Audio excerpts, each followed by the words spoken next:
पहली cabinet meeting हुई, हमने पहला ही रेजोल्यूशन वहाँ पे पास किया और कहा कि हमें स्टेट का दर्जा दोबारा दिया जाए, वापस हमारी खोई हुई इज्जत हमें बहाल की जाए। दूसरा, हमारी पहला हाउस लगा, पहले हाउस में ही हमने एक रेजोल्यूशन वहाँ पे पेश भी किया और पास भी हुआ, जहाँ हमने कहा कि हमारा खोया हुआ स्टेटस, और जो अब हम खोया हुआ स्टेटस कहते हैं, ये वादा ऑनरेबल प्राइम मिनिस्टर साहब का भी है, ऑनरेबल होम मिनिस्टर साहब का भी है। अगर आपको याद होगा तो पार्लियामेंट के अंदर ऑनरेबल होम मिनिस्टर साहब ने कहा था, बार बार आप ये सवाल क्यों हमें पूछते हैं, मैंने उस दिन भी कहा था, फिर आज कहूँगा, फिर मैंने वही कहा उस समय। जी जी जी जी अभी फिर 20 दिन और है ना अभी 2 महीने हुए हैं। लेकिन एक चीज़ हम कहें कि जो हमारे लीडर डॉक्टर फारूक अब्दुल्ला साहब और honourable chief minister Omar Abdullah साहब ने जो इलेक्शनों में हमारी पार्टी ने वादे किए थे, आपको पता नहीं क्यों लगता है कि हम नहीं कर रहे। पहली कैबिनेट मीटिंग हुई,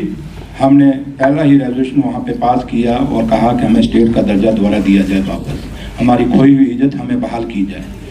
दूसरा, हमारी पहला हाउस लगा, पहले हाउस में ही हमने एक रेजोल्यूशन वहाँ पे पेश भी किया और पास भी हुआ, जहाँ हमने कहा कि हमारा खोया हुआ स्टेटस, और जो अब हम खोया हुआ स्टेटस कहते हैं, ये वादा ऑनरेबल प्राइम मिनिस्टर साहब का भी है, ऑनरेबल होम मिनिस्टर साहब का भी है। अगर आपको याद होगा तो पार्लियामेंट के अंदर ऑनरेबल होम मिनिस्टर साहब ने कहा था कि जम्मू कश्मीर की ज़मीनें, जम्मू कश्मीर का रोजगार हम किसी बाहर को नहीं लेने देंगे। हम उसी बात को फिर उनको याद कराते, इसलिए उन्होंने भी इलेक्शनों में कहा था, अगर आपको याद होगा, ऑनरेबल प्राइम मिनिस्टर साहब जब जम्मू आए तो उस रैली में उन्होंने कहा था कि जम्मू कश्मीर जैसे ही इलेक्शन खत्म होगा, हम आपको आपका जो स्टेट का दर्जा दोबारा बहाल करेंगे।